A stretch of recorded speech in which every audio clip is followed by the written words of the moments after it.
my floor, and I actually had to take a little time and actually sweep it up. I actually had just a lot of scrap plastic, scrap resin, decal paper, model parts, man, you name it. It was all over the floor. I had basically got tired of walking over it, so I had to sweep all that up, which is about a couple times I do throughout the year. But anyway, there's my big pile of mess of everything under the workbenches. But anyway, that's another story.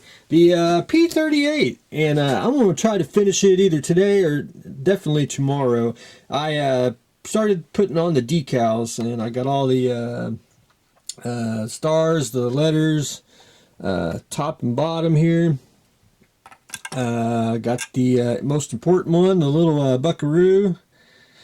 And the other little odd ones that go on the fuselage there. Now, basically, I'm down to, I got to paint the nose here a red color. And I'm probably going to cheat because, well, where is it? Where is it? Anyway, the propeller here on the nose, I've seen them where they're silver. I've seen them where they're black. I may go a little bit of a red on the end cap there just to, I think, break up the monotony. I don't know if it's totally accurate, but I think it'll look sweet to go with the red nose there. These decals, and I can't remember who they are. Anyway, these are very, very thin, and I mean breakable thin. It took me, I did break one of the 4s and the 2 there on the number on the tail, and I had to go back in and with a some extra sheet of decals that I had and cut it out and put that on to replace it. I mean, they are super thin, but anyway, they're gorgeous when they get on. Very little micro saw. You basically can just dip your brush, get the residue off, and then just brush it on, and then bam, it is on there. But anyway, I'm painting the propellers. I got one more prop to do, and then I'll do the red, and then I'll seal it all, and I will call it done, hopefully by tomorrow. So, and then we can probably start another plane. The Tsar tank, what I did is I took some tulip, and tulip's wonderful for gap filling, but it's also good to add a little bit of detail. And what I've done is, if you can see, I was going to use strip styrene, which I didn't feel like actually messing with it wherever I had my strip at. You actually could bend it, and so I just took a tulip, did a bead all the way around, and there you go. And I'll go in with the knife and I'll straighten it up wherever I got crooked. But anyway, that's drying as we speak. I did get the other part of the bottom here with some styrene. I did shoot a little bit of primer on just to, I got to see where I missed a few spots. There's a couple places on the wheel that I'm going to have to go back in with Mr. Super Glue there, and maybe y'all can see it. It's on the edges in here. I just got to tack them down just a little bit, and then I'm going to be able to shoot some primer on it. Now, I did wash most of the parts, but if you can see where the primer and the release agent, it you know, it's kind of flaky.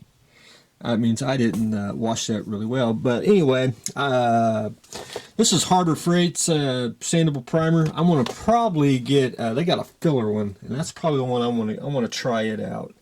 It's basically like Mr. Surfacer, but anyway, I want to do the filler one. I'll probably do this on that one just to feel of any imperfections, because there's some places on here, if you can see it on the hole where it's kind of wavy, that's where like the mold, I want to say it's clamped too tight, or there was a 2-part mold and it seeped in. If you can see the wave there on there, can't really sand it. I mean, it's smooth, but you can see it, and it may show up with just regular paint. But anyway, primer day will be up next on that, and then we'll be able to start probably laying some paint down beginning of next week. The NASCAR. And basically what I've been doing is doing some sub-assemblies. I got the motor almost all the way put together. I got to sand a little bit on it. And it's basically not petty blue. It's kind of a darker blue color. So I'll show everyone that once we get there. I just got to add a couple more parts to it. Basically what I'm planning on is I want to get most of the sub-assemblies done. Then go back in and paint, because I got to do some body work on the car. I got the GTX sanded off, but I got to sand off the door handles. You can see that there. I've got to fill in some of the, turn signal indentation places, and just get that. Just a little bit of body work, which ain't no big deal, but I like to get all the sub assemblies in and we can start getting the paint.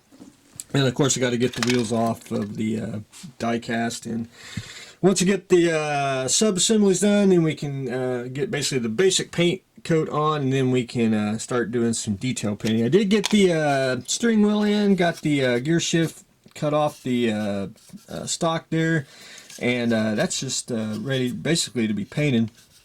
I got to, I wish I could have took the cage off, because it's going to be a little difficult to paint some things, but they actually glued it in really well, so I think I'd tear it up if I tried to break it apart. But anyway, we're just going to leave it. We're going to do it as it is. But anyway, it's just, you got to do a little bit here, let it dry, a little bit there, let it dry. It's just a little time consuming, but it'll look good in the end. A new thing from BradHairProductions.com. And I wasn't going to do it, but Doug Drexler posted some pictures of the Viper sock. These are socks that were on the Mark II Vipers from Battlestar Galactica, and there were some on the Mark 7s. I thought, well, that's just too cool, and I couldn't find it anywhere in the show. I was like, man, that'll stick out. I thought that would be a unique thing to have for your Viper. So I did a vacuum form kit. Surprise, surprise. It's going to be a two-piece kit. You'll be able to cut it out, and you'll be able to, you'll have plenty of room to put it on the nose, and you can either, get it really super tight, or you can make it big where you can actually remove it. And I did one just, I did a quick resin one just to, of course I had to slit it to get it off. But it'll fit like that, like a, hold on now. Try to do stuff with one hand here. Be like that. And you'll have a Viper sock to fit in your Battlestar hanger diorama for your 32nd scale one. So anyway, that's what I got going on that. So these will probably run $5, and they will be available online at BradHairProductions.com in the store section. We're supposed to have some pretty much nice weather out today. I may do a little shed update. It'd be very light. It'd just be more of an aftermarket one. But anyway, we'll see how that goes. But anyway, that's what I've got going on today. NASCAR car body duty, decal duty, almost done on the P38, and we're getting to the primer stage on the Tsar tank and the Viper sock from yours truly. So stay tuned for the next exciting episode.